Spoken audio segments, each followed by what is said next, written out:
Assalamualaikum warahmatullahi wabarakatuh. Bismillahirrahmanirrahim. Alhamdulillahirabbil alamin. Allahumma shalli wa sallim ala sayyidina Muhammadin wa ala alihi wa sahbihi ajma'in, amma ba'du. Sahabat sekalian, dimanapun saja Anda semua berada, pada pertemuan kita kali ini insyaallah saya akan membagikan sebuah faidah yang sangat agung, satu bait dari nazam Jalal Jalut yang berbunyi Bismillahirrahmanirrahim. Fakun ya ilahi kashifad durri wal bala bihayyin jalahammi bihallin bihal halat. Ini adalah tiga asma dari Asmaul Husna dalam bahasa Suryani. Hayyin itu kalau diterjemahkan dalam bahasa Arab adalah al-kafi, zat yang mencukupi. Hallin adalah al-wadud, zat yang penuh cinta. Dan hal-halat adalah al-basitu, zat yang memberikan kejembaran atau yang menjembarkan. Itu antara lain makna dari bait yang saya bacakan tadi.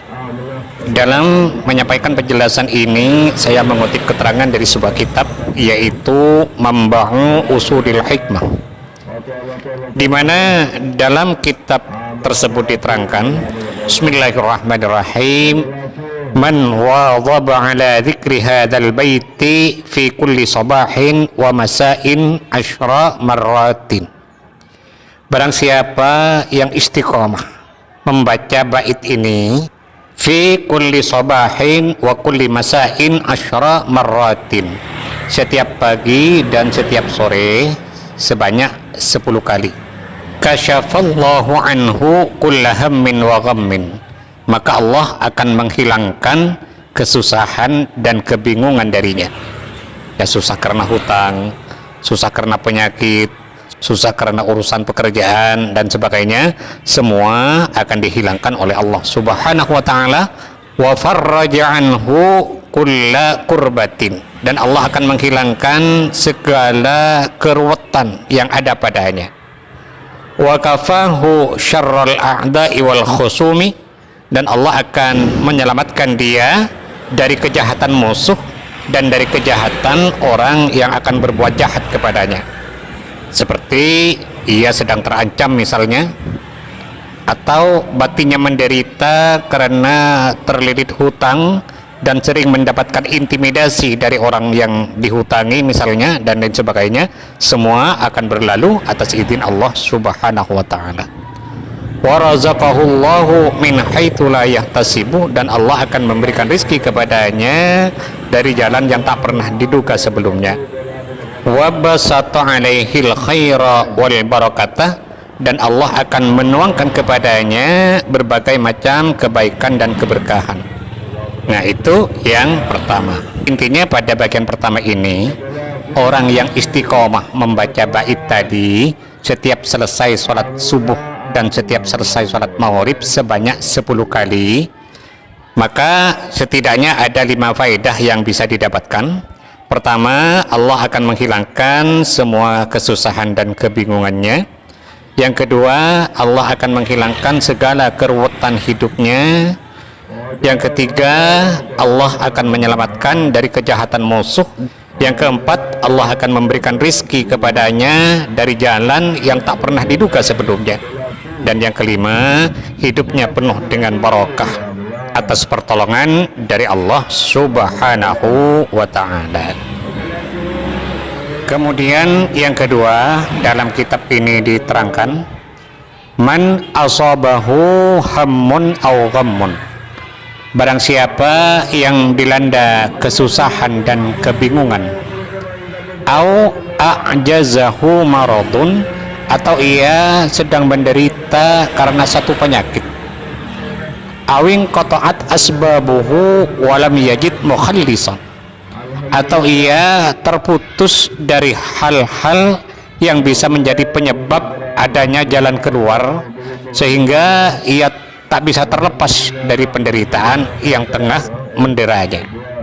Dan segala upaya telah dilakukan agar terlepas dari semua itu.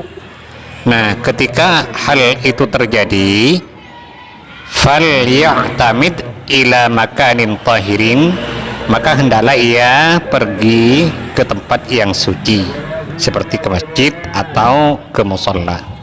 Itu sebaiknya kita melaksanakan sholat sunat hajat dulu 2 rakaat.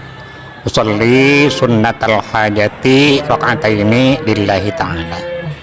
Nah, setelah selesai sholat hajatnya, lalu membaca istighfar 3 kali dan sholawat 3 kali. Astaghfirullahaladzim alladzi la ilaha illa huwal hayyul qayyum wa atubu ilaih, itu 3 kali, dan sholawatnya juga 3 kali. Allahumma sholli ala sayyidina Muhammad wa ala ali sayyidina Muhammad. Setelah itu selesai, lalu bertawassul dengan mengirim surat Al-Fatihah masing-masing 1 kali kepada pertama Nabi Muhammad SAW 1 kali, yang kedua kepada kedua orang tua 1 kali, yang ketiga kepada semua guru-guru kita 1 kali, yang keempat kepada semua pemilik ijazah dari amalan ini 1 kali. Nah, yang kelima dikhususkan untuk hajat kita.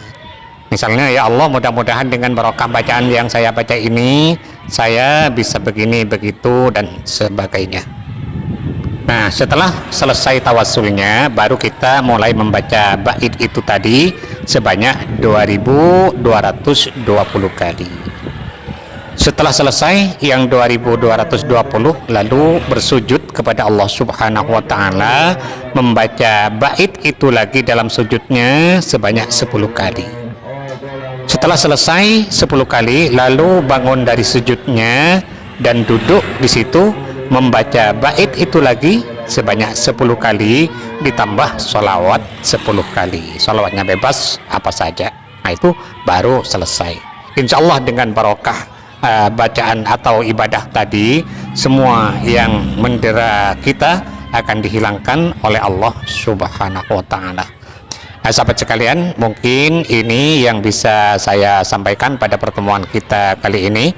Mudah-mudahan ada manfaatnya dan semoga bisa menjadi amal jariah bagi saya.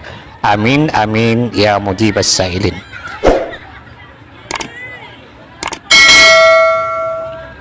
Sekian, terima kasih. Wallahul muwaffiq ila aqwamit thariq. Assalamualaikum warahmatullahi wabarakatuh.